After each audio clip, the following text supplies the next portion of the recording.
Athena is going to be your champion until the end of time. I've got my Christmas sweater on because I felt like Christmas came early to Ring of Honor when Nigel McGuinness showed up to challenge Lee Moriarty. Though at the end of the show, I don't know how I feel. We've got a lot to talk about with ROH Final Battle, your post-show for what kind of was Friday, December 20th, what is now Saturday, December 21st, as we are kicking off the post-show early in the morning. I am solo today. SP3 is at the event.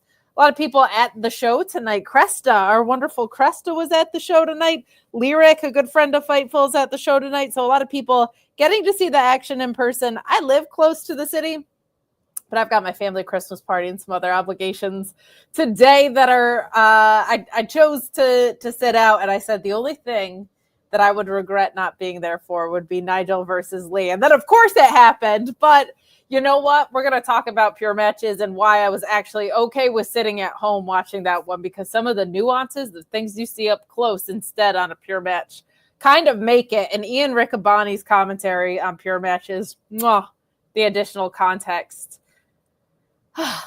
Beautiful, beautiful thing. ROH pay-per-views, man, they outkicked the coverage of the weekly TV show. That's for damn sure. But let's start with what everybody wants to talk about. Athena forever, says pile driver finisher. Doc saying Billie should have won, flips table and leaves. Decent show. Athena and Billie was the best match. Ricardo, free Athena. Look, let's talk about it. Let's talk about it, okay? Because it's hard for me to sit here objectively and say keeping the title on Athena is a bad idea. But keeping the title on Athena is kind of a bad idea. And here's my issue with what we got in the main event. First of all, the match was incredible. The amount of near falls, the beating the hell out of each other, the Alabama slam on the apron that looked a little bit off, but then followed by a perfect swan dive was like such a great call by Billie. But to me, and I'm floored by this, if you have someone lose in a main event of a pay-per-view, have a year-long character arc back to a main event on a pay-per-view for the same title, and they lose again, they look like a chump. They look like I spent a year learning nothing, is what it looks like. This is a waste of Billie's time. And I felt like the first time around we were ripe to end this. There were people that people that love Athena, by the way, and are glad that she's had this long of a title reign. But we're like, oh, damn, I really thought it was Willow's time to take it. What are we doing? Like, this is the problem where it feels like there's no care with the weekly product. Because this is somehow simultaneously been going on for 5 months and was thrown together in 2 weeks. This makes Billie look bad. It makes her look like she didn't learn anything in that time.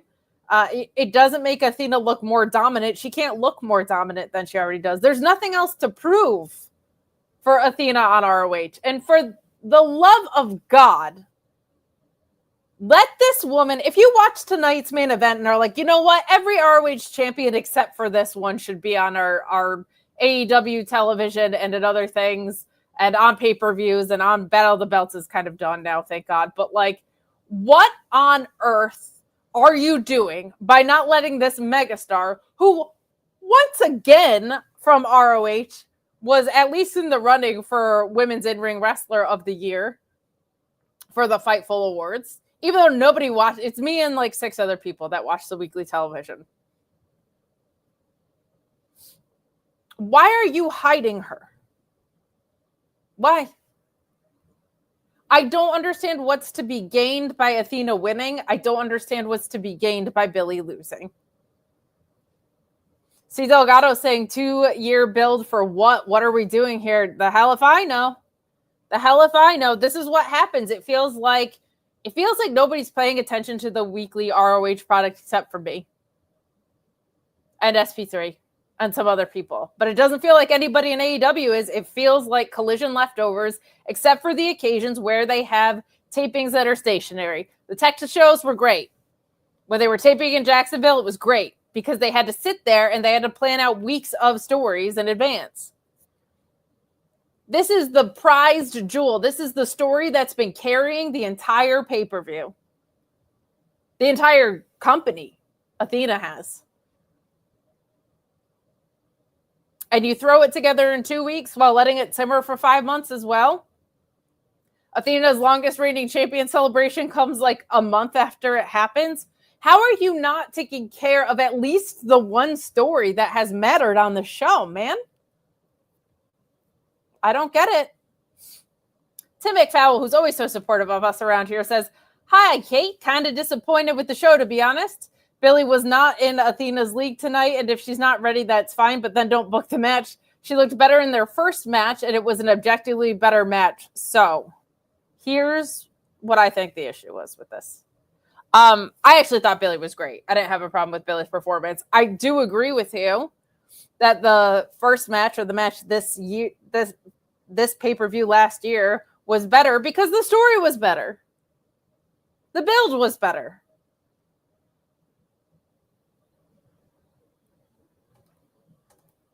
I don't know. Margie Loves, well, thank you for this chat, Margie Loves, saying, starting to wonder if Athena wants to be ROH only. I don't know, man.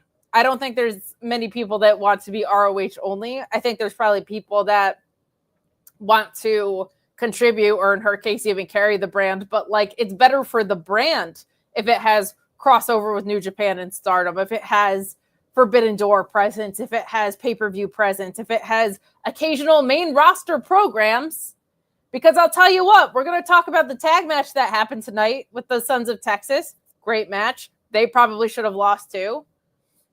How come every other ROH champion is barely on the show and constantly on AEW, it seems like, and yet Athena is the show and she never gets to show out on AEW? It's absolutely maddening. Absolutely maddening. Shea Monster saying, TMDK, I can't anymore. TK is bafflingly dense at reading the room. This was the time. I canceled tonight. TK lost the plot, ruined Nigel versus Lee. Well, nothing for me personally can ruin Nigel versus Lee. That's why I'm wearing this Christmas sweater. It felt like Christmas came early to me. But I'll contextualize why that was so important to me shortly. But it certainly put a damper on things. I know people that were there live and just said that things went silent, which is unfair to Athena and really unfair to Billie. And they both worked their tails off on this. There is a difference between long-term storytelling and dragged out storytelling. And they have lost it in AEW with some of that balance. Before anybody says anything, I'm not saying WWE is 100% nailing that either. Certainly not saying New Japan is nailing that either. But my God, like it's this is where the weekly neglect of the product catches up with you. Because even their most important story felt like it was snapped together. Now, I will say the Go Home tag match I thought was pretty brilliant. And it actually set this up really well. Last night, if you didn't watch on ROH television, they had a Can They Coexist tag match. But what happened was all of the tandem offense that was being used by Athena and Billie was Athena using Billie to beat the hell out of their opponents in Missa Kate and Blair Onyx, who were both very good at selling, by the way. They did a great job on that, which I thought was clever as hell from an in-ring psychology standpoint. I really, really liked that. And SP3, even on our show yesterday, said, you know, it made me wonder, like, is Athena going to go over because of that?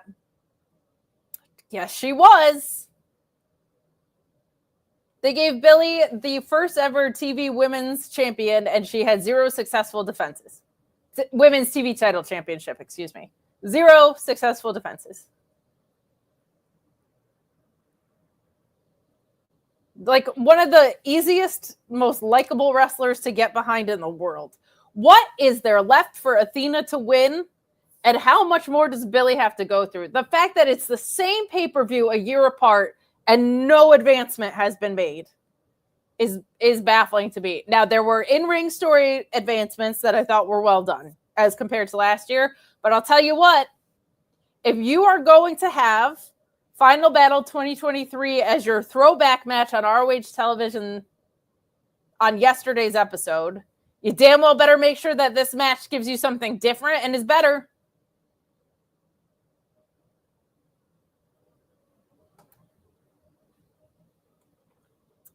I don't know, man. I don't know, man. We've got a lot to talk about, though. Get in your super chats. Get into your humper chats. Leave a thumbs up. Ricardo saying, F that pay-per-view. She didn't need to have it there. I don't know what it is. But I don't know. I don't know. I don't know. There you go. So this is what happens. This is what happens. Henry the Casey, as we call him, we decided the T stands for thus, says, I subbed to ROH in time for the last 3 matches, and I feel like an idiot, hoping it hits VOD soon so I can watch Lee Nigel before I sour on ROH further. Here's the other thing. I don't understand why. Sorry, my computer's being a little weird. I know that's shocking. I don't understand, like, who are we going to build up for Athena next? Right? Like, I would love for it to be Trish Adora. She can't get a match on television to save her life, never mind a win. She's just an incredible looking valet for Shane Taylor Promotions, who also happens to be one of the best women's wrestlers in the world. Leyla lost tonight. I guess she could fail upward. You could put Diamante back on television. But, like, where do these women go from here? You could do a third time's the charm thing. Maybe the first ROH television episode. That could be a good place for that. Like, I had said that I feel like I obviously thought Billie was winning tonight. Everybody thought Billie was winning tonight. But I had said, there's 2 things I wonder about. The Wrestle Dynasty Cup, if that was going to throw a wrench into the gears, which maybe it did. And I also wondered if they get a television deal, would they want to do the third match there as like a statement thing? Because I will say it does feel a little weird if they get TV to have Athena not be a presence on the first episode of that show. You could make her a presence in non-match ways, but it does feel very weird that you would have the person that's been carrying this promotion the whole time not be on the actual television show part. But man, I don't get it. I thought there was a really easy story here of Athena loses the title, and then at Wrestle Dynasty, they say, come back with the cup, win that, or don't come back to ROH at all. She doesn't win it. I think she should win it, but let's say someone else wins it, right? And then she's just gone from the ROH brand. And the beauty of something like that is this is something WWE is very good at of recent. If you lose in that way, you can just take time off and then you can appear with intentionality on the AEW side, right? If Athena gets sent away because she lost her title and then she brought shame on ROH by losing at Wrestle Dynasty, you can just take her off TV until it's time for her to face Mercedes or whatever. They did that with Gunther. They did that with Obafemi in WWE. Very powerful tool to just... Because otherwise you have people constantly failing upward, and that doesn't work. That doesn't work. Tim saying, I'm an AEW mark, but TK has lost the plot. His booking on both AEW and ROH has been trash. There's only so much that great in-ring can overcome. So I will say I feel like AEW is turning it around pretty well right now. I think the C2 has 2 years in a row bailed them out of tough situations. I think the fresh slate of champions in AEW is something that will help. I think it's stupid Garcia's in the C2 if he's not going to win it. That just feels like a waste. Why wouldn't you set up a title program for your new champion? That seems silly. But like Takeshita, Danny Garcia, I think Mercedes reign has really, really picked up in a way that it needed to. The handwriting's on the wall for the stuff with Mariah. So it is just feeling more fresh of recent. And I just want them to keep the focus on wins and losses. I just want them to keep the focus on wins and losses in a lot of ways. I was talking about this with Alex Pulowski on Wednesday. I filled in for Sean, and he loves what's going on in the world title picture. I hate it. It's kind of funny. We're like on opposite ends of the spectrum with that. He's into this Moxley stuff, but I'm just not. Now, Kenny Omega coming back could make that very interesting very quickly. Jose Polanco saying they mentioned the Wrestle Dynasty Cup and she could be champ for the TV deal. You answered your own gripes. Kate, it was a fun pay-per-view. Yeah, I mean, those real-life circumstances make sense, but then to the point of the chat we got earlier, don't do this match here. They threw it together in 2 weeks. It's been simmering in the background for 5 months. Why are you setting up Billie Starkz to look like an idiot who learned nothing in the past year? I don't get it. I don't get it. Because I was saying pay-per-view was amazing until the Jericho match. LOL. Yeah, I had low expectations for that, and it still wasn't great. It set up a really cool moment that got dampened by a potential injury. I'll check in with Sean to see if he has any information on that, or if you guys are keeping an eye on the scrum. But in ring, I didn't have high expectations for that. And also, Matt Cardona working face is not something that ever fully clicks with me. Some good ring psychology. The New York stuff I thought was very fun. But that going 20 minutes or 17 minutes or whatever didn't need that. Didn't need that. And surprise, Jericho retains based on interference from the learning tree. Color me shocked. But hey, at least we got Danhausen and Nigel. Yes, there was a lot of really great stuff on this show, and I don't want my reaction to the main event to color the fact that match was great. Athena's an amazing champion, so I'm sure they're going to do cool stuff. I truly, truly think that there was a lot of upside for what happened to ROH, but this is the thing, is they always kind of pull it out for pay-per-views and then they just go back to neglecting the weekly TV. I can only hope for a TV deal for this company soon, but let's kind of get back to the beginning. It is 12:34 Eastern, so I am going to try and make this a condensed show. I'm kind of glad I'm actually doing it alone today because I tend to chat, and then if I have a co-host, I get chatty with my co-host. So I think it's probably good I'm flying solo considering how late we start and how robust this card ended up being. A card which, by the way, ended up being really great. Some really fun moments, but was half-baked as of yesterday until they announced a bunch of stuff on social media. But Ron Ford saying TK should let Athena and Red Velvet appear on AEW TV. I agree with that. I agree with that. Red Velvet, one of the most improved wrestlers of the year. We're going to get to talk about her in a little bit, but my goodness, she has come a very long way post-injury. I'm not going to go too hard on the 0 hour here before we kind of get into the meat of the card, but GYV versus the Dark Order was fun. I hope GYV is on a trajectory to either win the tag titles or be in contention. Their matches have been really good on the ROH brand. Their match with MXM a couple weeks ago was, I thought, one of the better tag matches that we've seen on ROH in a while. Their chemistry was just excellent. Mansour got to show out in that. And it feels like character-wise, they've kind of found a groove here. The way that they came over and were working Collision, the stuff with the Outrunners and with FTR just felt very weird. And I felt like they were booked like chumps the second they came in, which I don't get especially with a team like GYV, right? MXM, I would prefer they get some wins, but they can realistically take losses. The Outrunners could be jobbers the rest of their career and they're still going to be over. So I think a team like GYV warrants and deserves stronger booking. I was glad that we got what we got out of this. We had Johnny Hungy landing wrong on his leg, but GYV with the grit your teeth for the win.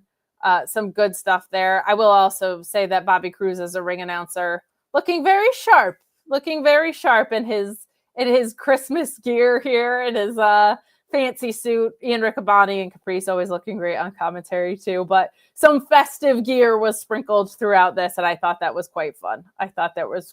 But we also had Harley Cameron, who I gotta say, she has a certain resemblance to, and I know she's not, but she kind of looks sort of like she might be related to maybe Harley Graham.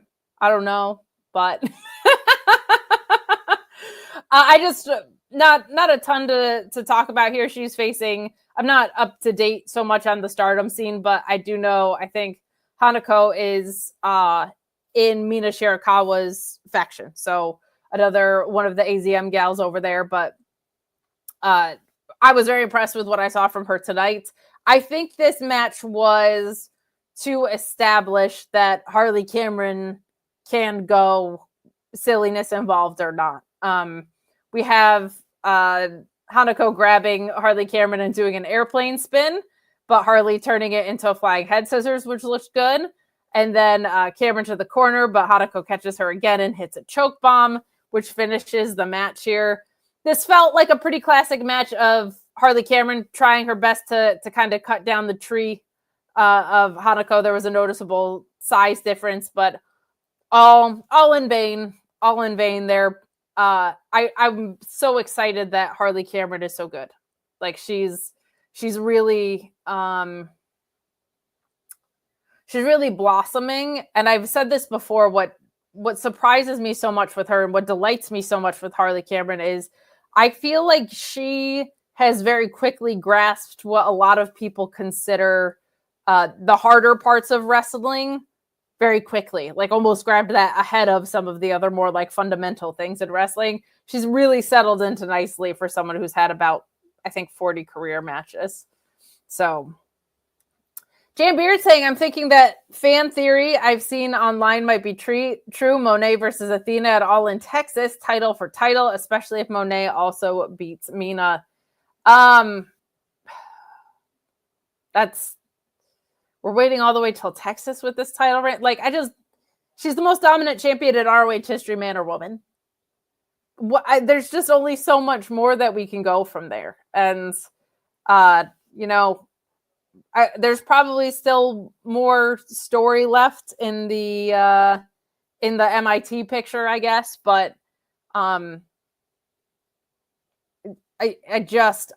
puzzled by the decision to do this match on this show if this was going to be a result. I'm puzzled by that decision. Keep those super chats and humper chats coming. Thank you for the support. I am all on my lonesome out here today. And we did have a hell of a pay-per-view to talk about. Mixed reactions to that main event. Here are the good things I will say about it. Billie Starkz is a star. There's no doubt about that. Athena, I can't say keeping a title on her is a bad idea. She's incredible. And the match was great. So I'm not mad about that. I do think their first match was stronger. So that bums me out. Someone said Roman had the title for like 8 years. Guess how much I complained about him having the title for that amount of time, man. It was a lot. It was a lot, especially the second year where he was barely here and they stunted Cody Rhodes for no reason. But let's move along to the Infantry versus the Undisputed Kingdom. Really fun match.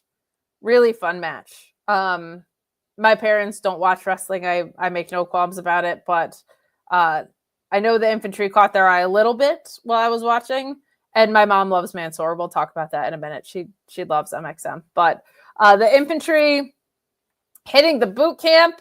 Mike Bennett kicks out at the 2999, and Carly Bravo gives you meme material for the rest of your life if you need it. If you need a meme, you've got it.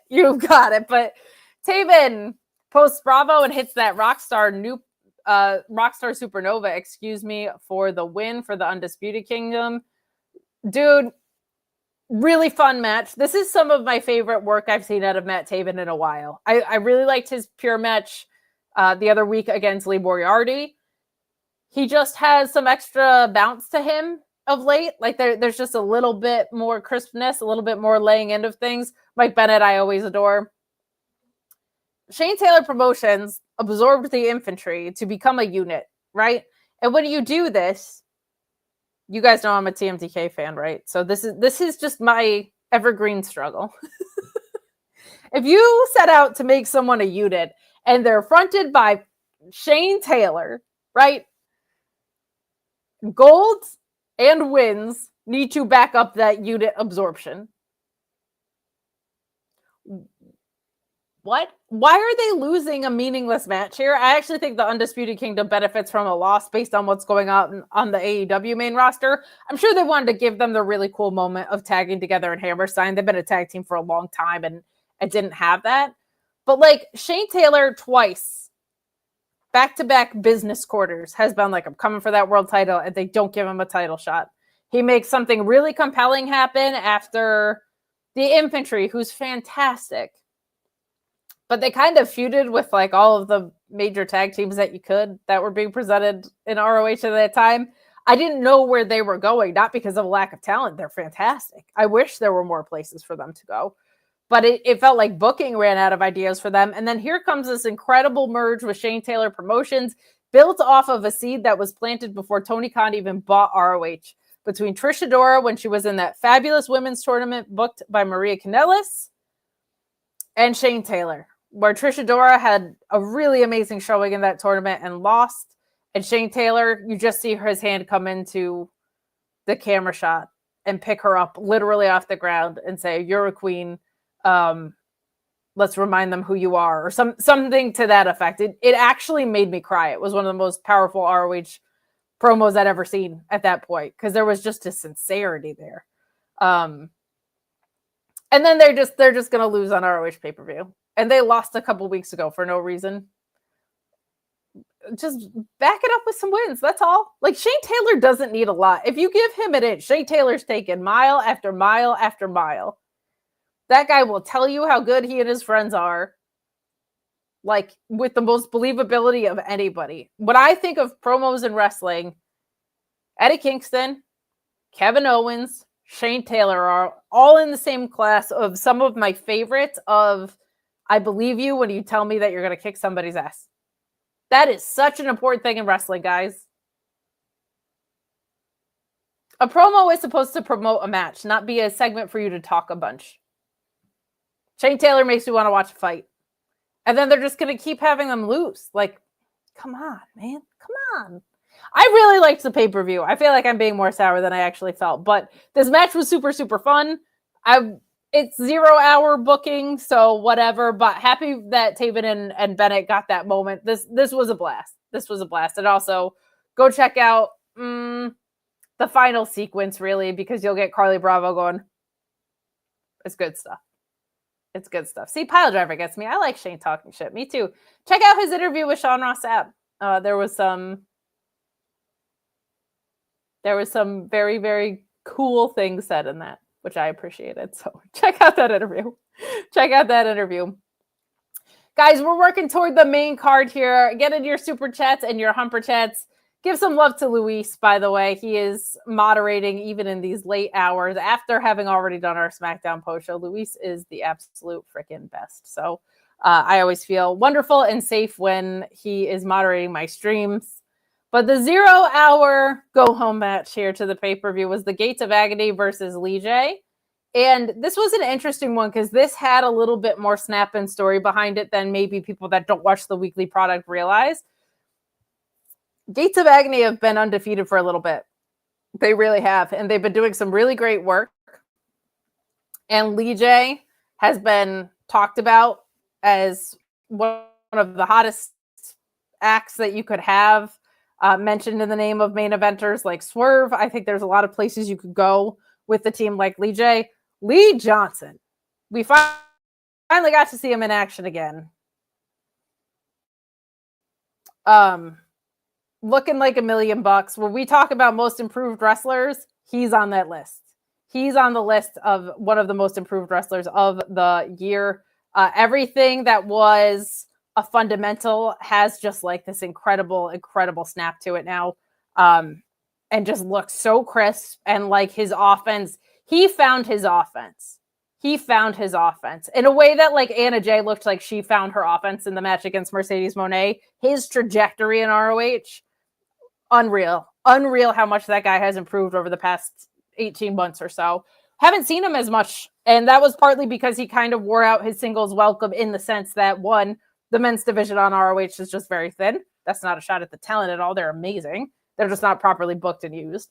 And two, he had challenged for titles and lost, including like Kyle Fletcher. And so there just wasn't a lot of places for him to go. Now this tag team has some potential as champions, as main roster people, backing up Swerve, like he had kind of called out in an interview, a part of the Hurt Syndicate if they wanted to go the other way.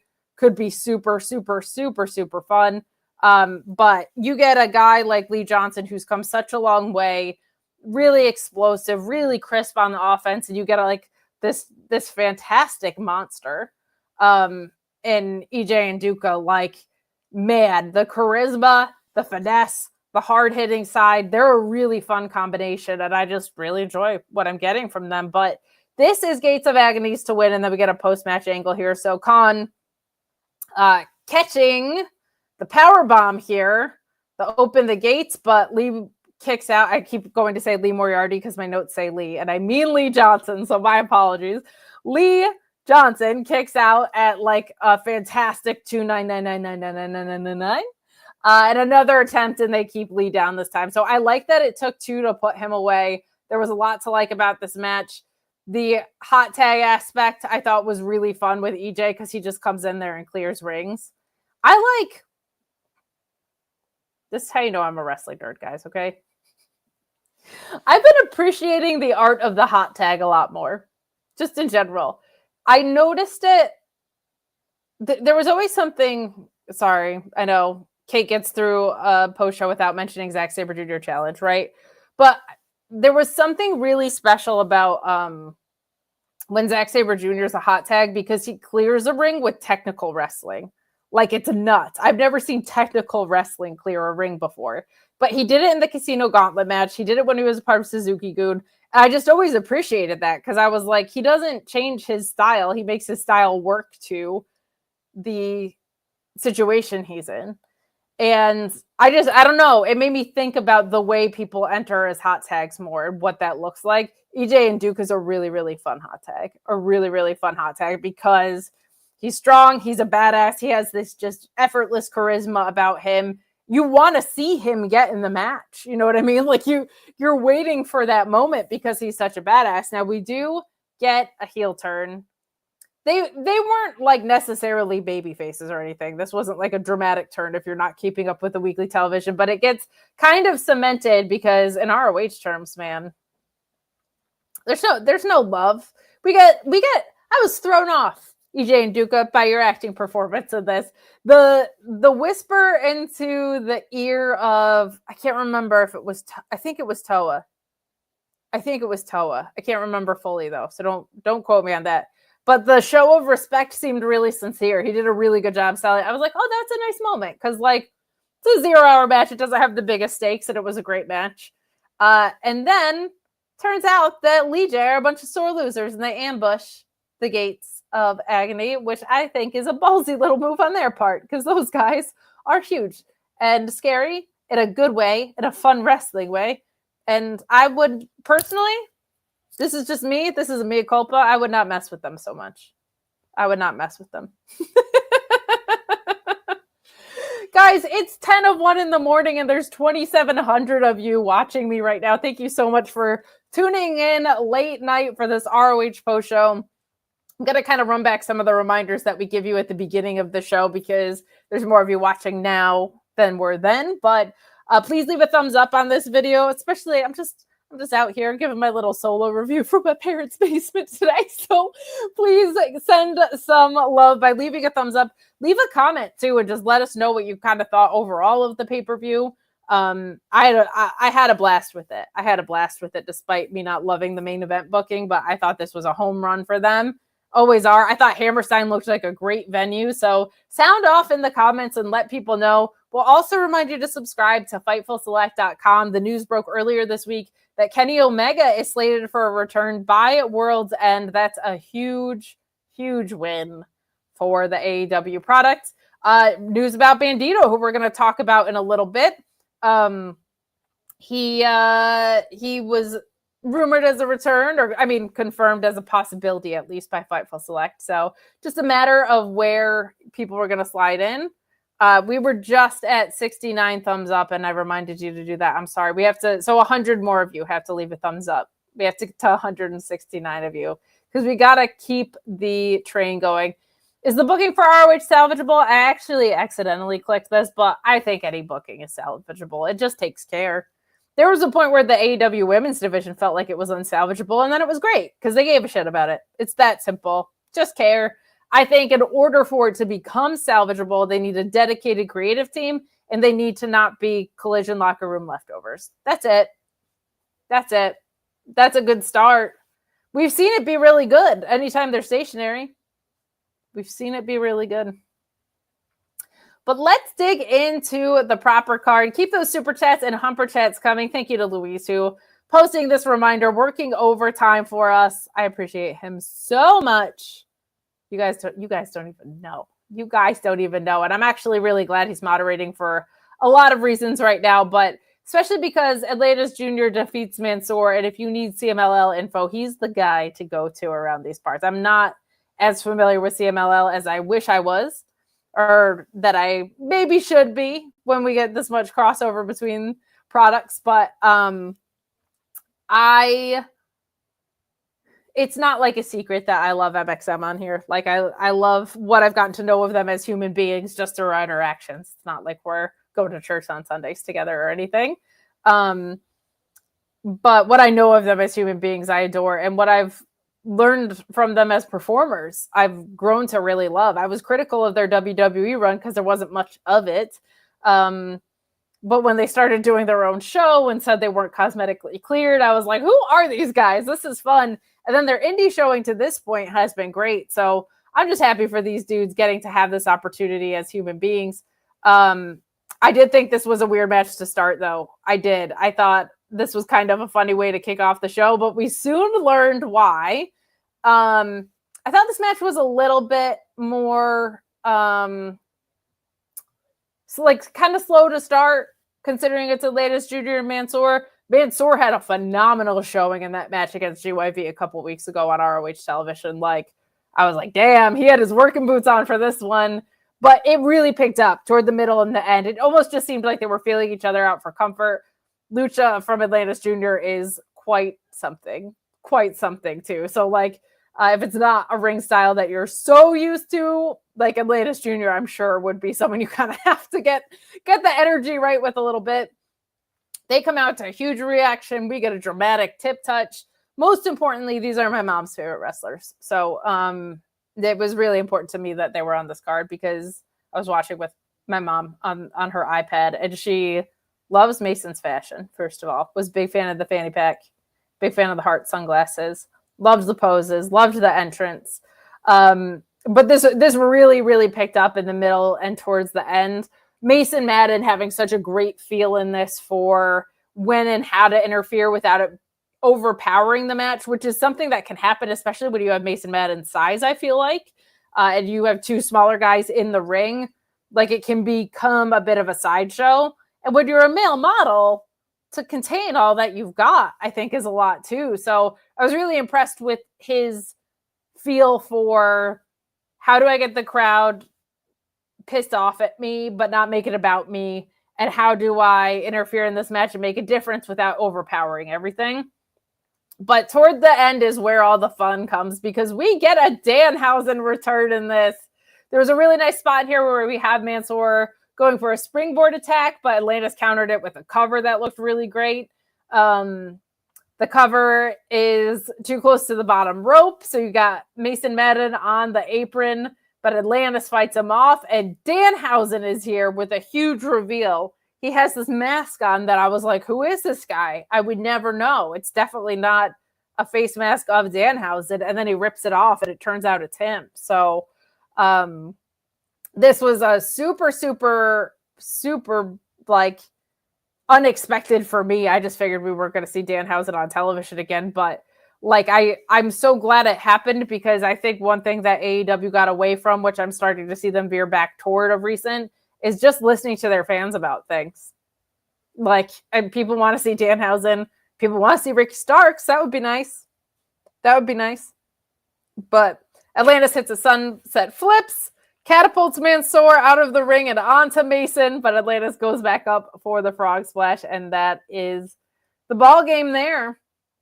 And post-match, Mason Madden getting cursed. Teeth. The human teeth poured in the mouth of Mason Madden and a knee to the head. So, man, whether Danhausen is for you or not, I think it's extremely silly to have your top merch sales guy consistently in the top of it not put on television. Because if it's not for you, that's fine. It's definitely for a lot of people, though. It's definitely for a lot of people. If they're buying his t-shirt when he's not even on TV, what does that tell you? I don't even think he's been working GCW all that much. So I don't know. Be enormous with the chat saying, here's another small sack of monies for my favorite Leggy Blonde Onion vegan brilliant human. Thank you so much. I'm nearing a meat coma, so going to bed, but love you all. Well, thank you so much. You're always so supportive. I might fall asleep too in the middle of the stream. So there you go. Daniel Zambrano saying, you're doing great, Kate. Love your insight even when I don't agree. Jericho match took the wind out of me, and I think the crowd too. It hurt the Athena match. We'll talk about that a little bit later in the show, but I don't disagree with that. And Ricardo saying, early wrestling? Mom's basement? LOL, Kate. Just like a lot of wrestling fans, I am in my parents' basement today. Oh no, I've become everything that I fear. Surprise, Housen? Hell yeah. Hell yeah. Keep that super chat support coming. Thank you guys so much for it. If there's anything going on the scrum, I'm sure Louise will fill me in, but if there's anything that you want to talk about from the scrum, if there's anything newsworthy happening there, please feel free to let me know. Our next match is Dynamite Kid, Tommy Billington, and Katsuyori Shibata. Now, admittedly, this is one when it saw that it was on the card randomly.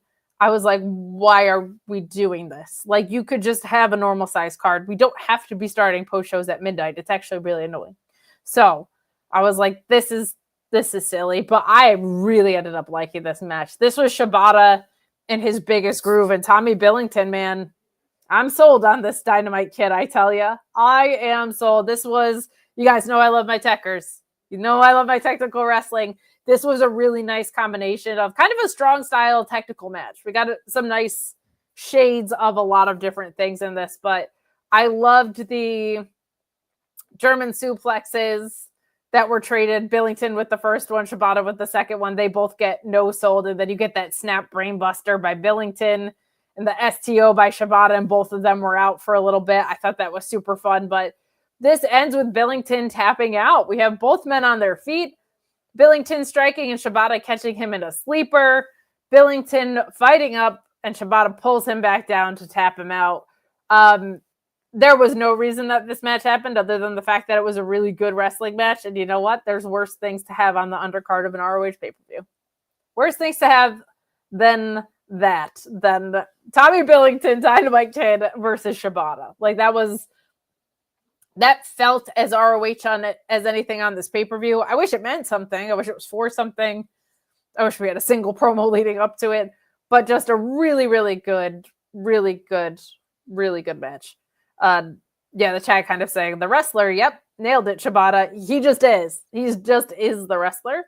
I mentioned before that our friend Lyric was at the show, and I'm so glad she got to see this because she is a Shibata specifically sicko. So tweet at her, let her know we were talking about that on here. Lyric Wrestling, she's the best. But I was thinking of her during this match because I know Shibata versus Okada was something that was very important to her personally. And this version of Shibata kind of felt reminiscent to that guy. Not to the same extent, but this was like Shibata doing what Shibata does best. And I really liked it.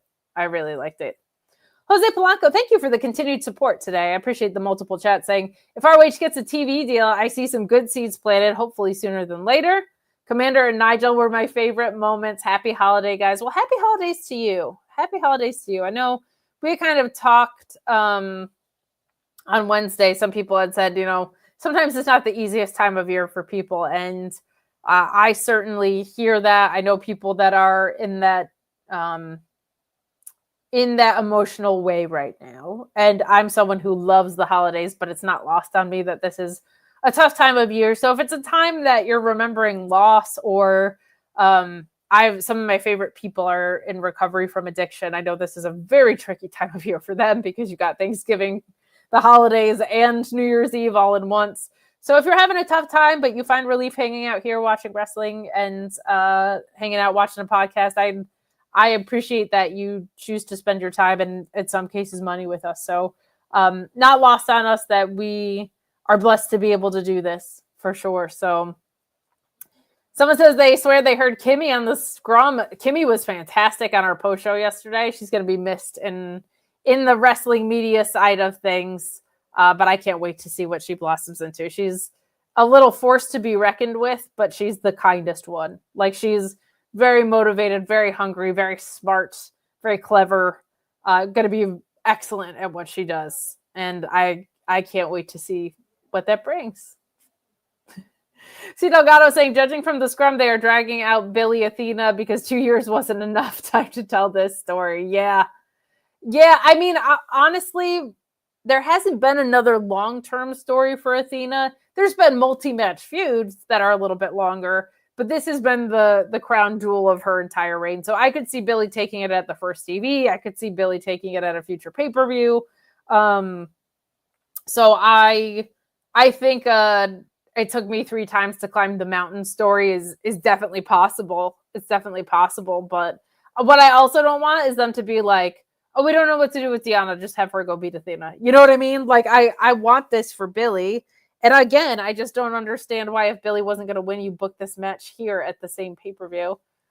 Kaden saying, loved the live. Kate heading to bed. Have an amazing night. Everyone stay safe. See you all next live. Happy holidays. We appreciate you, Kaden. It's nice to see you here in the chat. But let's keep moving along. TK's giving the runaround for the ROH deal. That makes sense. That makes sense. A TV deal is something you don't generally want to talk about until the I's are dotted and the T's are crossed with anything concrete. Because if it falls through and you just told a bunch of people a show was moving to television, you're screwed. So, well, for you Monty Python fans, now for something completely different. The build to QT Marshall and Jay Lethal was definitely disconnected from what we got, and I don't know if I am mad about it. Yesterday, we got this incredible go home segment in a sit-down interview with Ian Riccaboni, where QT Marshall and Jay Lethal talked extensively about their time in ROH, and QT Marshall says, I was supposed to be a prized possession, and I got injured in a match with you where you injured my neck, and that derailed my whole career and life, basically. And so I'm going to attack your neck. It's going to be a neck for a neck. And we get some physicality yesterday. And then QT is kind of like, I'm not going to do that. But then he attacks him there, right? And I was like, wow, I didn't think they would get me invested in this, but I'm kind of invested tomorrow. No offense to either performer. This was just kind of like, there's a certain ceiling on what to expect, I feel like, from QT and Jay Lethal. I was still expecting it to be quite good, but I wasn't going to, I didn't think like, oh, I'm going to be talking about this match or anything, right? Like that. QT Marshall comes out. He also had said these things of like, taking credit for all the Costco guy stuff, right? I sold out full gear in Newark. I went viral. Everybody was talking about me on all these talk shows, right? So expecting a little bit of that. What I was not expecting was QT Marshall to come out in a NWO Macho Man Randy Savage gear. Do the Randy Savage like spin in the ring. Have another brilliant remix from Mikey Ruckus, I'm sure.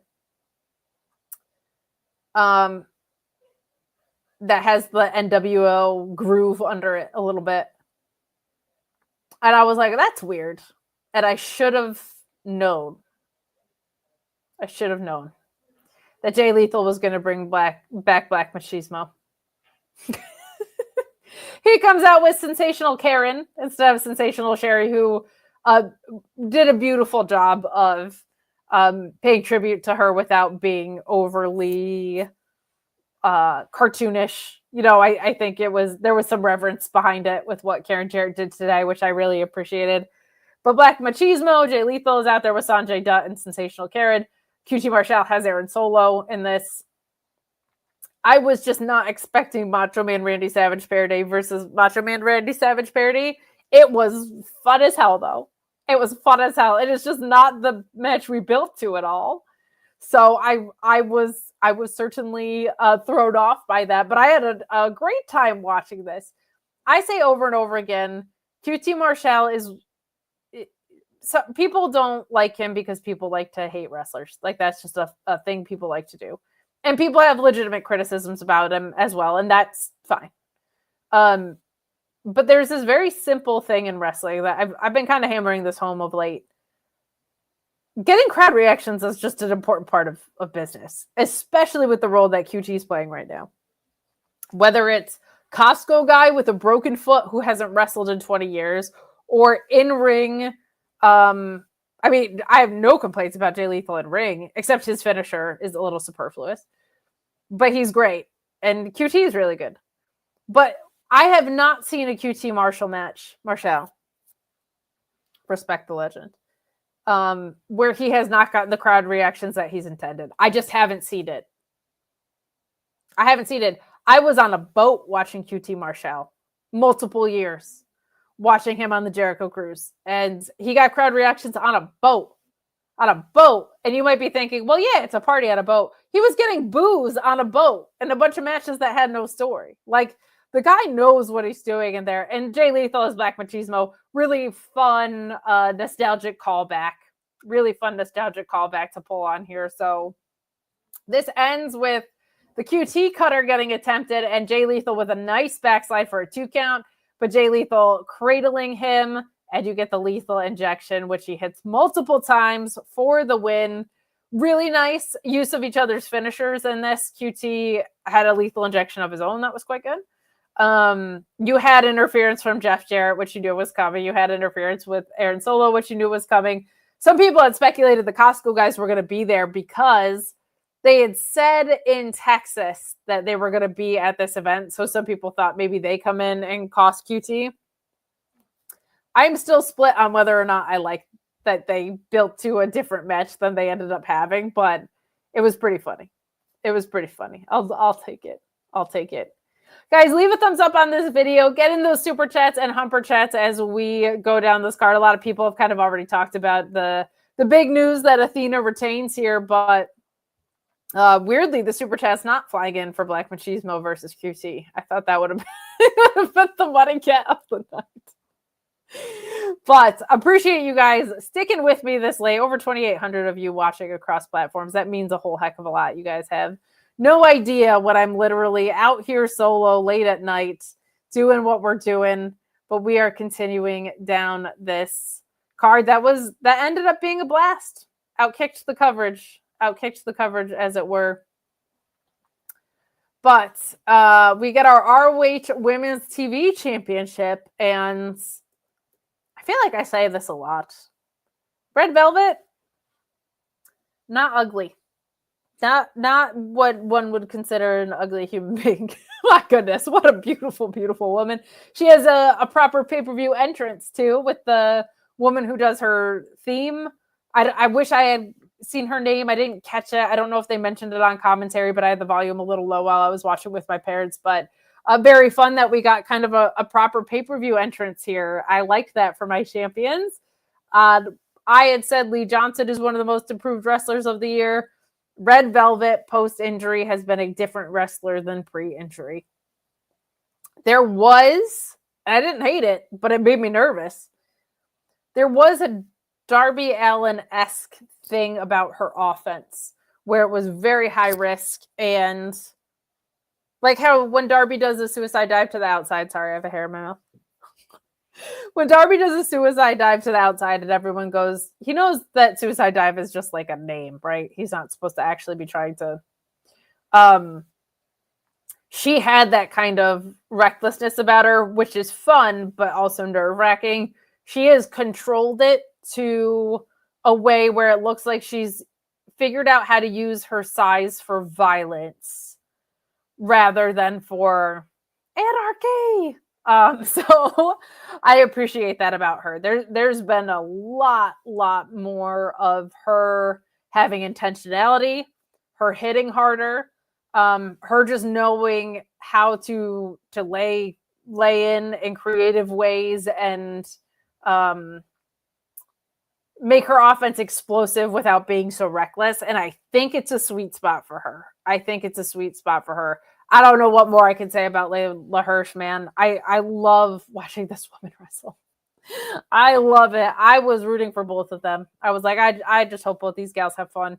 Her cross armbar is so fantastic.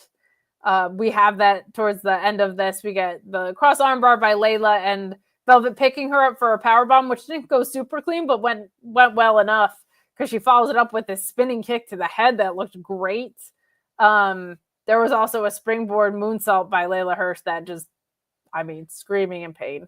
Screaming in pain. But this ends with Red Velvet being sneaky. She goes under the ring.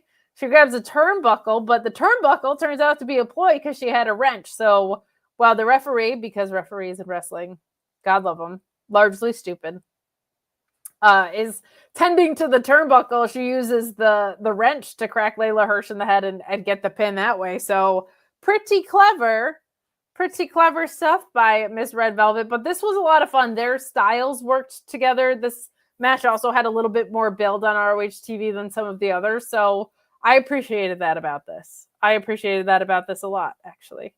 But we're going to keep moving along here. Really fun match, worth checking out. Red Velvet also had some really fun, holiday gear, red and green gear, which was cute. But Leyla Hirsch is someone that needs to continue to be in the middle to the top of the card, if not on the main roster in... Man, I always call her Little Lady Taz. She would have been perfect in Team Taz if that was a thing. I would love to see her in, if Serena Deeb has a dojo, it should have students in it, right? Put Leyla Hirsch in it. Make her and Rachel Ellering a tag team and let's get some women's tag titles going or something. She deserves to be something other than damn, what a great wrestler. Because she's too good for it not to pay off in some way on screen. So, and a good promo too. Not the world's most overpowering promo or anything like that, but it's certainly not well, she can't talk, so we're not doing anything with her. It's definitely not one of those. Definitely not one of those. Okay, you guys ready to cry? Champion saying, would love to see Velvet versus Giselle Shaw. Hell yeah. That sounds like a blast. Let's do that. Why aren't we doing that? Let Jam Beard have nice things. Let's do that. Guys, Nigel McGuinness answered the call. Okay. I manifested this into reality. I did it. I did my white girl manifestation. I meditated on it. I said, please let it be Nigel McGuinness. I did a prayer circle, but I was the only one in the circle. I had said a couple weeks ago, man, it would be so fun if it was Nigel. Doubt it, though.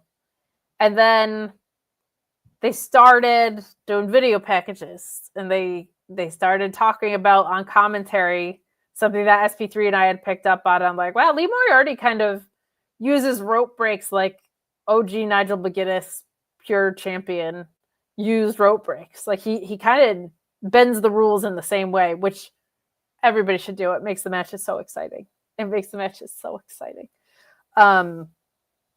I was like, so you're saying there's a chance. Now, I had made peace with the fact that I wasn't going to be there in attendance live. And I was okay with most of it. I was really bummed because I wanted to see Billie win. Well, guess what didn't happen? But I also really wanted to see that match. And I was like, if Nigel comes out, I'll be kicking myself. I am kicking myself. Not that hard, though, because here's the thing about pure matches. Sometimes, as with most technical wrestling, if I'm being so for real, I love seeing it live. And technical wrestling grabbing a crowd never gets old to me. The fact that people get excited over submissions and rope breaks and things that's always cool to me. But sometimes when you get to see the nuances up close, it's even better because you're just picking up on stuff that you wouldn't see live.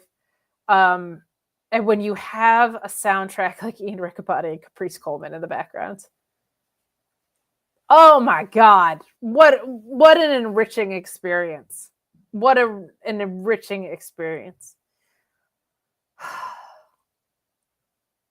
This is everything I could have wanted. And here's the thing. It's not just that it was Nigel. It's not that just Nigel is 4-0 or was 4-0 at Hammerstein Ballroom. It's not that he was the longest reigning pure champion, which he was. This was a great 17-minute match from someone who had over a decade off and has had 2 other matches, one of which was a casino gauntlet. Pure matches are not riding a bike. Pure matches are intricate. Granted, he spent a lot of his in-ring time being this, right? But to deliver at this level. Oh my God. 17 minutes of brilliance. It was brilliant. I'm going to go through all the rope breaks and why it was so brilliant, but like to be out of the game this long and to come back and give this, and for Lee, who just wasn't really properly used for a while and now is pure champion and doing this great work and had that great match with Taven, and it's this cool thing for Shane Taylor Promotions, for him to get to have this and for him to kind of get to be, I think, a made man tonight and on a next level. I certainly think people were taking note anyway. Oh gosh, what a special thing. What a special thing. It really, it was so much bigger than just Nigel coming back to Hammerstein, what we got. So, F it in the bushes, right? We get Oasis playing, we get it all. Shane Taylor's out there looking incredible, by the way, all night. I loved what Shane Taylor was wearing. I think he looked awesome.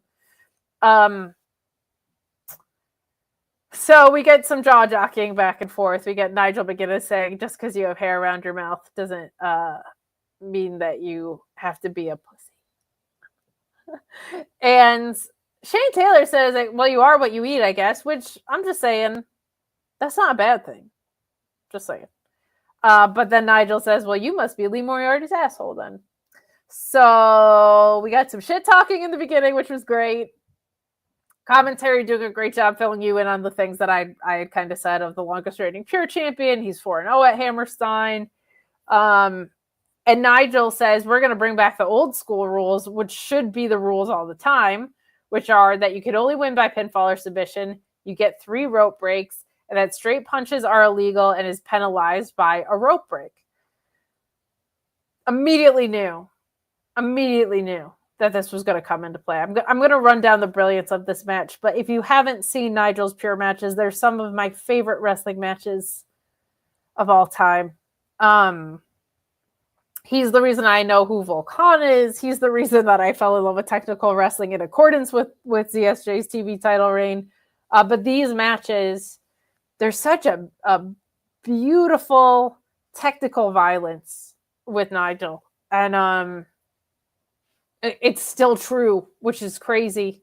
But go back and watch his pure matches. Some of the stuff that you saw tonight were very obvious callbacks to the way he used to wrestle. But man, Nigel in a pure match, oh, there was nothing like it.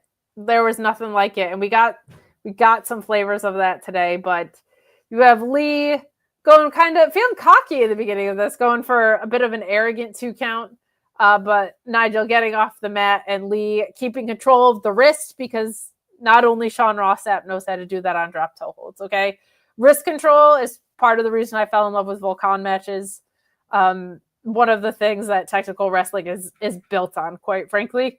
But Nigel looks at the ropes, refuses, and shoves Lee into the ropes, which is technically a rope break. So I love that. Nigel's got 3 rope breaks. Lee Moriarty has 2. And then we hear, this is crucial, we hear what sounds like a straight fist to the face. And Mike Posey decides that it's a penalty to Lee. So Lee losing 2 rope breaks off the front. And then Shane loses his mind, calls for Paul Turner to come down and keep an eye on this cheater, Nigel McGuinness. To which I say there should just always be 2 refs. If you've noticed, they're not the best at their jobs. But some really, really good stuff. Really, really good stuff early on in this. The cleverness of Nigel McGuinness coming into play very early. Great story being told here.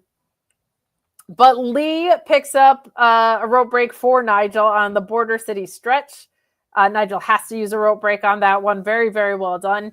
There's something really beautiful about the way that Nigel McGuinness transitions into Omoplatas himself, that when he has something similar or an Omoplata put on him, he knows both sides of that coin extremely well. And the Border City stretch, not a far reach from an Omoplata, really. So he just knew how to sell it extremely, extremely well. But we get a Tower of London and Lee Moriarty kicking out And then the London Dungeon, we saw a couple of these in here. It's a very nasty elbow maneuver if you haven't seen it before. That gets locked in. Some roll-ups are reversed, but Lee transitions to the Border City stretch again. Nigel gets his foot on the bottom rope to use another rope break. So now we're tied at 1 in this. But we continue on. Lee catches Nigel with a knee in the corner. Roll up for a 2 count. Another Border City stretch by Lee, and Nigel has to use his last rope break. He's exhausted them all. Something beautiful in this match with Nigel is in the beginning, Nigel has what I like to call better than anybody in wrestling, especially in pure matches, controlled urgency. Meaning like, I got to get to the rope. No big deal. I have 3. And then you start to see the desperation kick in as he's dwindling down, right? Like there's these things there of like that becomes more panicky as time goes on. But in the beginning, it's kind of like no big deal, cool as a cucumber. And that controlled urgency and all of the submission work is so evident. And then, oh, he's just such a damn good storyteller, you guys, that starts to get more intense and the control starts to fade away. But when you start with control and then you lose it along the way, that's so much more interesting than, oh no, panic from the beginning, especially in a match like this. So Lee's got 1 rope break left. Nigel has none. Lee rolls up Nigel, but he grabs the ropes. Paul Turner slaps his hand off the ropes, and they kind of argue about this. And you get a lariat from Nigel. Anybody else who's attempting a lariat in wrestling is in some sense kidding. Nobody does a lariat like Nigel McGuinness. Nobody. His European uppercuts are a thing of beauty too. But just this guy had over a decade off from the ring, you guys. Like well over a decade. Oh. It's gross how good he still is at this, but Lee suckers Nigel in and drops him into the corner, face first. And then you have a Tower of London. A 3 count, but Lee puts his foot on the rope. And what I love about this was I think if you were watching carefully enough, you went, Nigel won. And then you said, oh no, Lee had 1 more rope break left. Lee had burned those 2 in the beginning, but he hadn't lost any others along the way. And because Nigel lost all 3 of his, this final rope break coming into play in this way was so interesting from a story standpoint because it was just brilliant. Like that moment of, oh my God, did Nigel just win the pure title? Turning into, oh, Lee broke it. Wait, did Lee break it? Because did he have a final rope break? Yes, he did. Like you go through all those emotions so quickly if you're insane like me. But you have a London Dungeon by Lee, which I loved them playing in each other's worlds. Cowbell Lariat or Bell Cow Lariat by Lee as well, but Nigel kicking out of those because nobody does them better than him, so he ain't gonna lose to that. But an angle slam by Lee Moriarty in the cover, and Nigel kicks out. He took so much punishment in this and looked so great. But finally, another Border City stretch by Lee. He uses his feet for leverage to crank back as soon as Nigel's able to make it towards the ropes a little bit. Nigel has to tap. Absolute work of art. Absolute work of art. The beauty of a pure rules match are you get stories like this that you just don't get in other matches. And nobody on earth tells them better than Nigel McGuinness. That is not to take away from Lee Moriarty. He had an amazing match here. An amazing match here. Nigel McGuinness getting to return to Hammerstein Ballroom is something I'll be treasuring for a while. And I'm so glad I got to see him against Danielson in New York, or I'd be kicking myself for not being there. But getting to see this up close, getting to see the story that unfolded, getting to see that the story was centric to the rules of pure rules and how they were bent and how they were manipulated in the classic Nigel McGuinness way, because Lee Moriarty didn't slap him, right? And lost a rope break to it. A love letter. A love letter to pure wrestling. And my God, is Lee Moriarty a star? Brilliant stuff in this from him. I'm going to go back and watch this one. I'll be watching this one. We got our tag title match. Guys, keep those super chats and humper chats coming. I know it's 1:30 in the morning Eastern. My God, we still got a little bit to go down this card, but we're going to talk about all of it. I think we hit these super chats already. I'm mostly talking to Luis, so ignore me if you are not Luis right now. But a quick update. Athena announced on the scrum that there'd be an MIT expulsion this Thursday. So Athena versus Billie Starkz looks like it's set to continue. So we'll see. Lexi Nair didn't fully do her job tonight, though, either. So we'll have to see what happens. Is MIT exploding? Who knows? Jane Beard saying, loved that it was Nigel. Part of me, for some reason, thought it might be Dalton Castle. They've been so quiet about his injury. I was hoping he'd return. I didn't know if it would be here. I didn't think pure title would be where he stepped back into, but Dalton's such a creative performer that you just never really know with something like that. I miss him. I miss him so much. It seems like we have this trio of MXM and Johnny TV, them versus Dalton and two new boys, or if he found the Outrunners to tag with or something, there could be something really fun with that. I'd love to see. I'd like to see the 6-man belts around if they're ever going to have them vacated.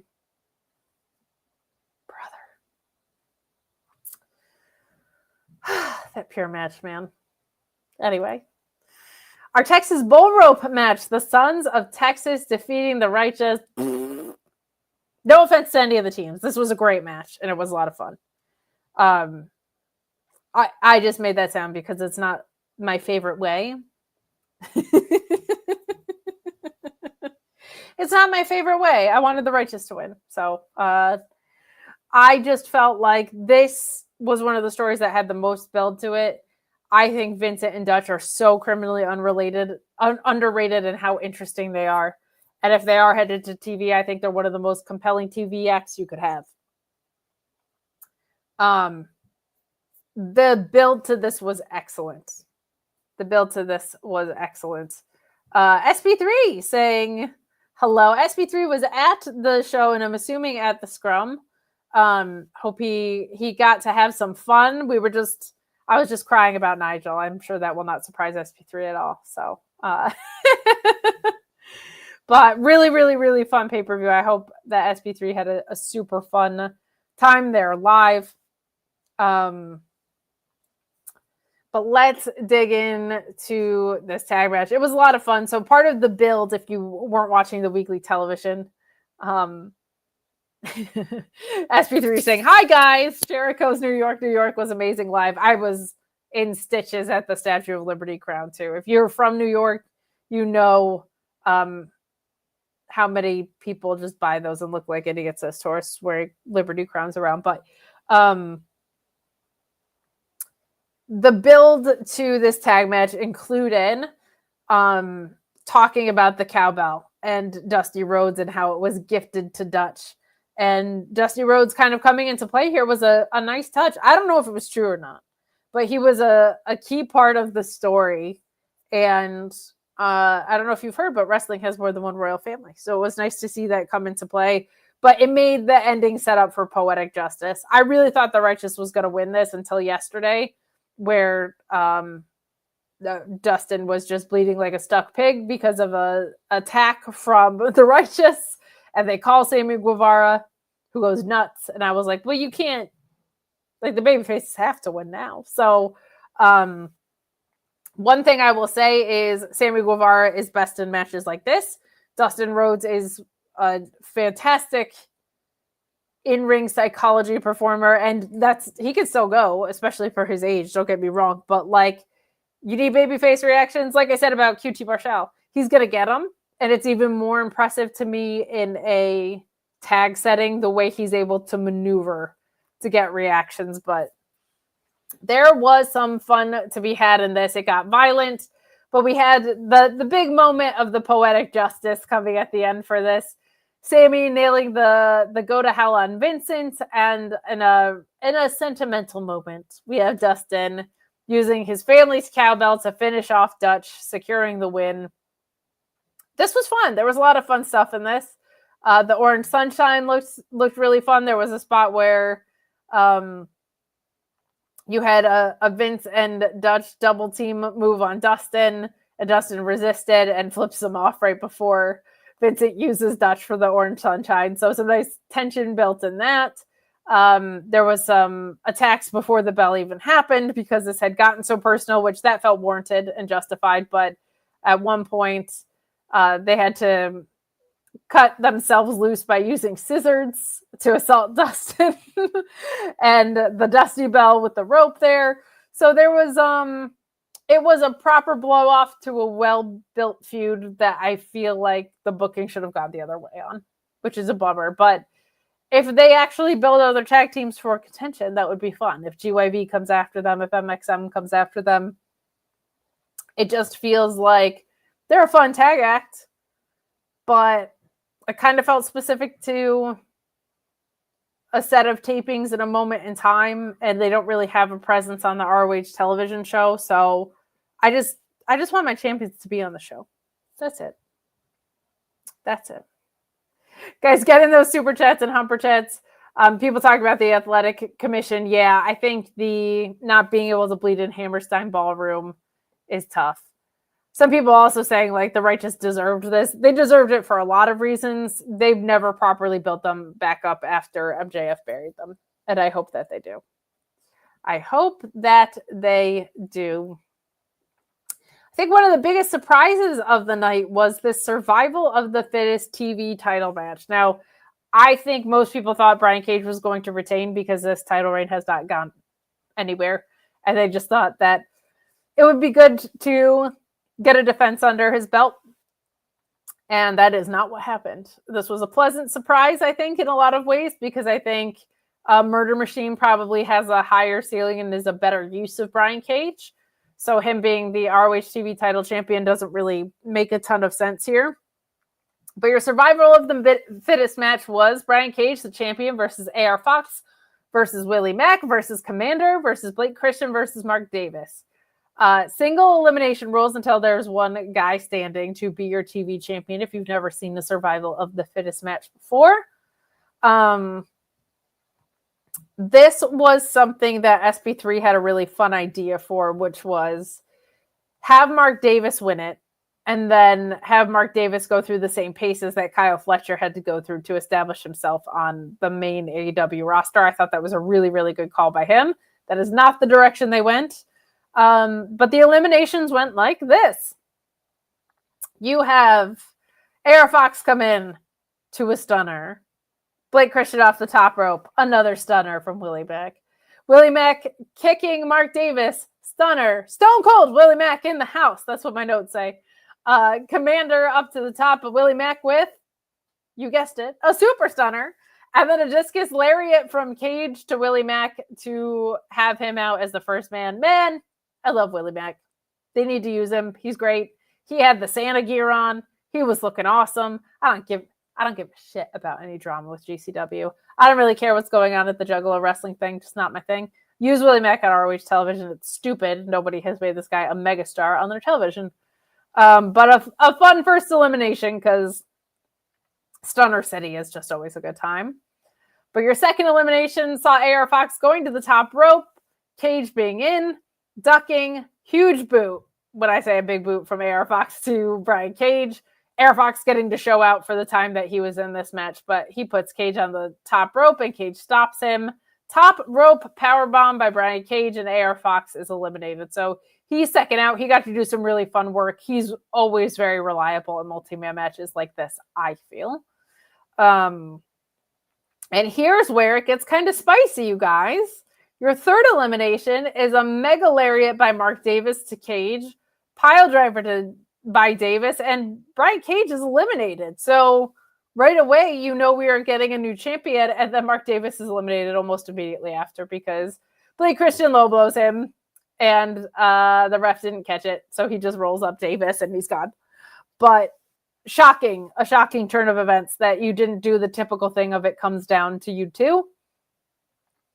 And we end up with kind of a mini one-on-one match between Christian and Komander. This part of the match goes for a while. You get a Mexican Destroyer.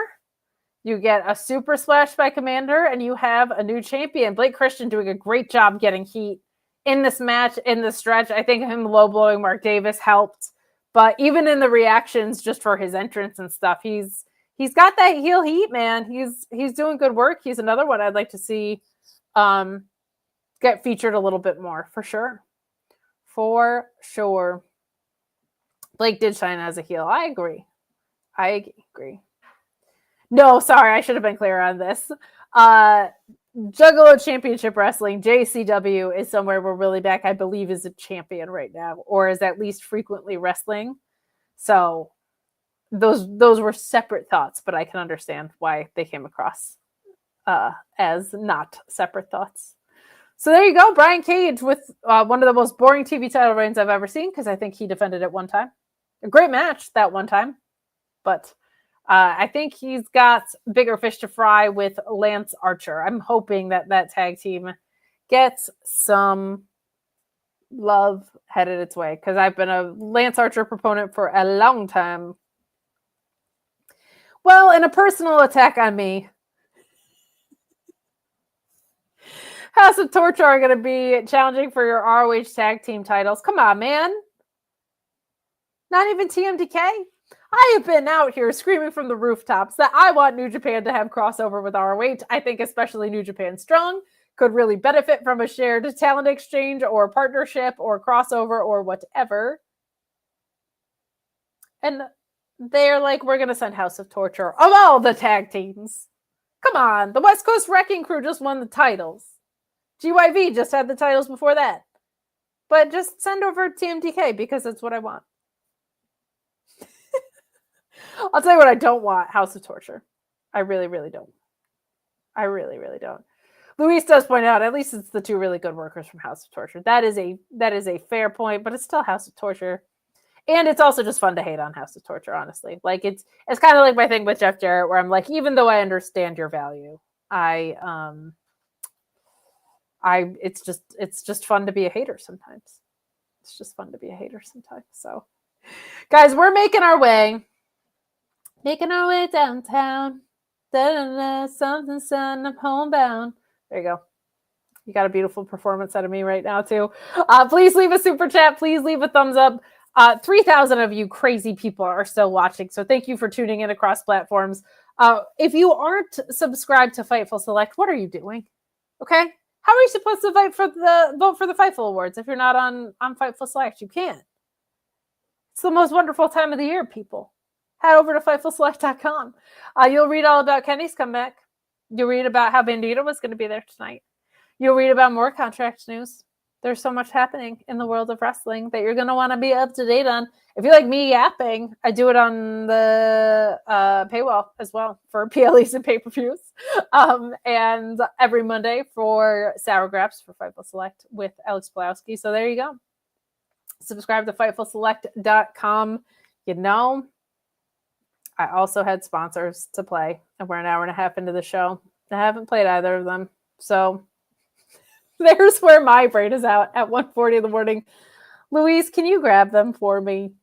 I think I remember what they're supposed to be, but I'm not positive, and I don't want to play the wrong sponsors here at 1:40 in the morning. Guys, leave a thumbs up on this video. Help me out. We're coming down the home stretch here. I appreciate you sticking around with me. We've got more to talk about, though. We do have this Jericho and Cardona match, and I gotta say, my expectations were kind of low, and they were met on the low side. I've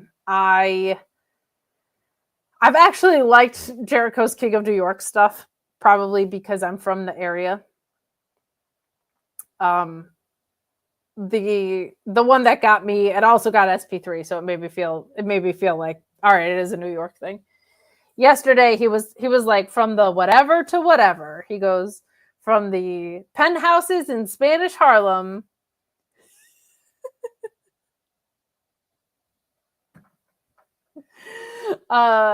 this New York stuff was funny. They licensed New York for this, which was very funny, I thought. They had him come out with the crown, the Statue of Liberty foam crown that tourists get. his wrestling trunks said I Heart New York on them. He also clearly went to an I Heart New York gift shop, like any of the souvenir shops that are around the area, and he got one of the t-shirts.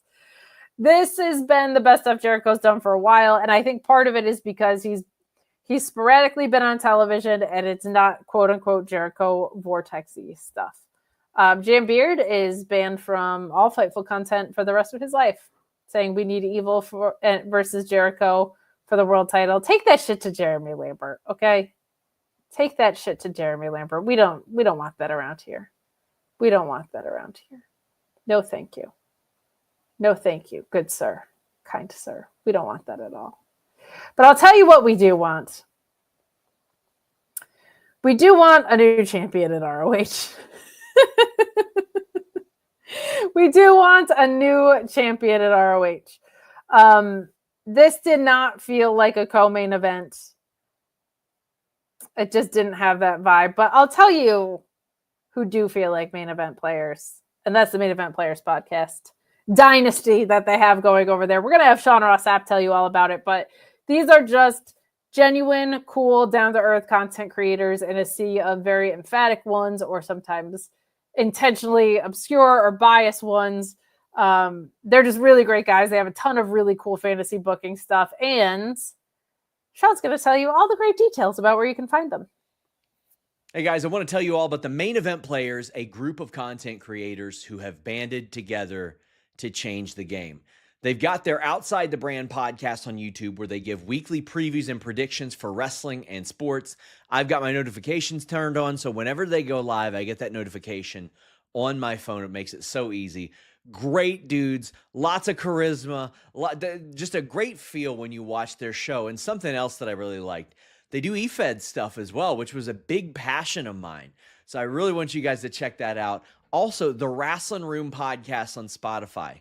A great concept. A wrestling couple takes their everyday conversations and records them for the world to hear. Something a little bit different than what you're used to. And if you want something new, you want something fresh, you want something different, check out the Main Event Players. Check out the Outside the Brand podcast. Check out the Wrestling Room podcast. YouTube, Spotify, they're all over the place. I'm stumbling all over my words talking about how all over the place they are. Check them out, the Main Event Players. Well, there you go. And if you want more information, you can check out the link in the YouTube description of this very, very episode. So please check them out. Please support them. It was very cool that they chose to support us, that they chose to support ROH. They also supported our streams for the weekly TV a few weeks ago. So thank you to them for trusting us with your hard work and your hard-earned dollars. We appreciate that. We appreciate that. But here's the thing. People were left a little down about this. And I think there were a lot of people that thought Cardona was genuinely going to win. Maybe that he was going to be who ROH is built on for the men's side. Like maybe he signed with ROH. I didn't think that. I didn't have a reason to think that. There was nothing indicative that said Cardona was going to be here longer term. I think maybe it was a little bit of a GCW make gun. I am tired of watching Jericho have slow plotting matches where there's interference on behalf of the learning tree, and that's how he ends up retaining. Seen it, been there, done it. Bought the I Heart New York t-shirt. I'm good. I never need to see another one of those again. The matches with Mark Briscoe were some of the better work he's done. Got tired of those toward the end because it was the same thing. The use of stipulations has been very good to compensate for some of the in-ring that has maybe not been as strong with him. I don't care. I don't care. And the other thing is, Matt Cardona is a great heel. He's a great heel, and he's a pretty good face. Him coming into this program to work face made no sense. It just didn't. It made no sense. Like a lot of the promos were talking about, I reinvented myself on Independence and yada, yada, yada, and whatever. He did those things as a heel. The babyface stuff in TNA Impact didn't hit in the beginning. Didn't. Then they turned heel with him, and he got something, and it's good, and it works. Him coming into this as a face, kind of what I expected to happen here happened here. I thought the psychology of this was really good. I thought both of their strengths were highlighted. This is an ROH pay-per-view. The expectations for the in-ring are higher than probably any other brand, maybe except New Japan. I can't speak to, I assume it seems like Startup is that way. I don't really watch a ton of it. But as far as American brands, ROH, I think, has the highest expectations for pay-per-view in-ring of anything. This is not either of these guys' strengths at this stage of their career. Character-wise, great. Certainly, they're not bad in the ring. Certainly, it wasn't like it wasn't a chore to watch or anything like that. After the survival of the fittest match was what we got, with what we know was coming up, after seeing Nigel McGuinness and Lee Moriarty, you're going to tell me this is a co-main event? I'm sorry. It just didn't hit for me. And I was surprised because I said yesterday on the post show, I think this is going to be something that the live crowd loves, that everyone's going to come out here and be like, why are you being a hater? And I would have just said, look, it's awesome that it's for some people. It's just not for me. And then the live crowd, I think, was gassed by that survival of the fittest match as well. And I think they're underwhelmed. I think these Jericho matches all kind of read the same at this point. The character is tired and, quite frankly, needs to go away for a little bit. Though the New York stuff has been much better. But, like, the in-ring always outkicks the coverage on these ROH pay-per-views, and this just didn't. And I think the crowd was tired, and I think they were disappointed that Jericho's still your ROH champion. There were so many people that were like, I don't even know if Cardona signed, but give him the belt. I'm so tired. I'm so sick of this. So there you go. I don't have a ton to say about it because it was kind of the same stuff that we've grown accustomed to getting from Jericho. The music and the outfit were fantastic, but I mean, radio silence was blocked. We get a waltz from Jericho. Cardona makes it to the bottom rope, but what a surprise. Here comes Big Bill. He kicks Cardona in the face. We get the learning excursion, and the Judas effect gets blocked, but then we get a code breaker from Cardona for a 2. Cardona hits the radio silence from the top rope. Big Bill has the ref distracted. Brian Keith hits Cardona with the ROH belts, and we get a pin. Now, the exciting thing was Bandito came back, but unfortunately, it looked like he delivered a drop kick, and something got knocked loopy. I don't know if that came up in the scrum at all, but it looked like he got concussed, or at least his quote-unquote bell rung, because he just couldn't get back up to his feet, and my heart will just shatter if his big comeback is spoiled. Health and safety first, above all. Hope that guy is okay. Love that guy's work. Been anticipating his return so much. It would be so disappointing if that happened, but the disappointment it pales in comparison to somebody's health and safety. So hopefully he's okay. I asked Sean about it. I'm sure he'll try and get an answer for you guys as soon as he can. I don't know if it came up at the scrum. I'm not sure. And I also don't know if they have an answer. There's probably a concussion protocol that doesn't get answered immediately, would be my guess. But I hope he's okay. I love that his vignettes were all like him dealing with bounty hunters, and then like Brian Keith's right there, right? So that's a fun setup for a feud. Those vignettes have been a blast, but I just hope he's all right.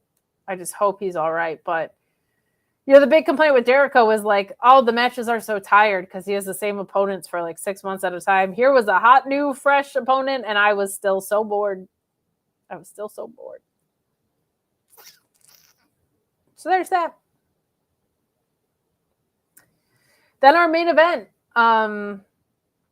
I think that I was very excited for this. I was hot for it. I wasn't erect for it because I can't be, but if I needed help with that. You dealing with a nosy mailman all up in your business about what you're ordering, what you're getting? Well, don't worry about it with BlueChew.com and the code FIGHTFUL. It ships discreetly Fortunately for you, because the mailman's going to want to know what's going on. He's going to be delivering that mail to your house. He's going to hear all these sounds. He's going to be like, what's going on there? Well, I don't know, because this package doesn't say anything, but I have a feeling the package in there is saying something, and it will be, because of BlueChew.com and the code FIGHTFUL. Same active ingredients as Viagra and Cialis. Helps get you that main event performance and confidence. And you get your first shipment free when you go to BlueChew.com and use the code FIGHTFUL. Like I said, same active ingredients as Viagra and Cialis, but much more affordable and in a chewable. Take their online quiz, and then when approved, it ships straight to your door. My gosh. BlueChew.com and the code FIGHTFUL. Mind your own business, mailman. Well, there you go. Kate, it's almost 2 a.m. I'm aware, but we weren't allowed to start this till 12:15 a.m. because Tony Khan does not know how to manage his cards. Luis with the perfect segue. Deck the halls, more like, you know what, never mind. BlueChew.com, code FIGHTFUL. So here's the thing, guys. I have to start doing these reads live soon because you don't actually have to use the code FIGHTFUL. So that's a cool thing. It's going to take a while for me to adjust to not saying code FIGHTFUL because it's been a part of my life for such a long time now, but you don't actually have to use the code FIGHTFUL anymore. We've done away with that. So, but let's talk about this match that had me standing on end and then confused by the result. Athena exposes the turnbuckle. Billie gets her up, but there's a poison Rana. Athena trips Billie into the exposed steel, goes to the top, and hits the O-face to retain. Some fun spots in this. Lexi never got to be the personal ring announcer. I was glad that she and Big Bill were back from their honeymoon for this moment because it felt like it was going to be such an important part of MIT. Minion in training. There you go. I was like, what's the T stand for? I am perplexed. The match was quite good. I think the first one was better, which was pointed out in the chat. But this was excellent. There were a lot of really great spots. Lexi tried to use the microphone to knock her out, but Billie had it scouted this time, which is good that she... there was some psychological growth in this match because to do this to her a second time was just a bad idea. It was just a bad idea. Not the fault of either performer. Don't understand it. Don't understand it at all. Great match, though. Hard-hitting. Part of the beauty of Athena's title reign has been she still uses the O-face to win matches, but she also uses a triangle choke. And we've also seen her diversify her in-ring skill set so much from the woman that came over here to the woman she's grown into through this title reign. I think it's been really rewarding, but we talked about this at the beginning of the show. I just don't know what's next. And with that, we're going to do a last call for any super chats or humper chats, things that you guys want to talk about, things you want to ask. Sounds like they were pretty evasive about television updates on the scrum, so I don't think we have anything from that. Doesn't sound like we had a definitive answer about Bandito either. So no major updates coming out of that scrum, which is something that they need to work on as a company because it's becoming trivial in a sense. But I just why? I just don't get the point of dragging this out further. I don't get the point of making Billie look bad. I don't think Athena needed this. I just don't know what there's left to do. I just don't know what there's left for her to do. I don't want Billie and her to be on the same page again. That makes no sense. So I guess they go their separate ways and find each other, find their way back to each other. I've not heard anything like this. I have heard the opposite of this. I have not heard anything bad about Billie Starkz backstage. So I don't think it's like a backstage heat thing. I think they just don't really pay attention to what's going on ROH television all that carefully. And then we get to moments like this and they boot it. That's honestly what I think. And it's disappointing because it's been one of the most effective and dominant reigns in professional wrestling history. It's been the most successful reign in ROH history. Nigel McGuinness, Ian Rick, I've got Nigel on my mind.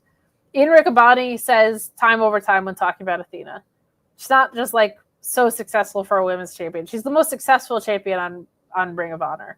Her name should be in the ranks of Bryan Danielson and Samoa Joe when we're talking about the history of Ring of Honor. He goes out of his way to say it. What are we doing here? What is this all for? I'm nervous they're just going to sign someone and Athena's going to lose to her. But I honestly think they're like, no, there's more turns to be told here, when there's just not. Like, you've already gone to the same well twice. You can't have Billie and Athena get back on the same page, all to have her turn on her again or any of that nonsense. We can't go back there. Like, we've already done the same thing twice, a year apart. I don't get it. Great match. The physicality was really wonderful. There's some really fun chemistry in there where Billie has this really fun aggression that's supported by her backyard wrestling background a little bit that you can see, and abandonment of any kind of fear. And then Athena has this fierceness and this hard-hitting side of her, and this diverse array of things that she can put you away with. And you saw both of those things at the forefront tonight, which I really like. So I had a lot of fun with this match. I think the story was so much stronger in the first one. I really do. And I feel like today they got handicapped on the story that they could tell. So I certainly don't think it's a problem of the performer. I thought the match was great. I thought the first one was excellent. And in both situations, I was like, Athena should probably lose. So, I will say this. You cannot have Athena lose without the following. You cannot have Athena lose without a plan for whoever dethrones her to carry on the success of what women's wrestling has been doing in ROH. You can't do that. You cannot have Athena lose without a plan to transition this women's division, which is young and growing and thriving and excellent, onto television. You cannot have ROH look like the chump brand at Wrestle Dynasty. So if Athena was going to lose, you still have to have her presence on ROH. You cannot have Athena lose, most importantly, without a clear, intentional plan of how you were calling her up to the main roster. Can't do it. First was miles ahead of this. You know, if they hadn't just shown the first one yesterday, I don't think I would have been reminded about how much better it was than this one. And I really liked this one.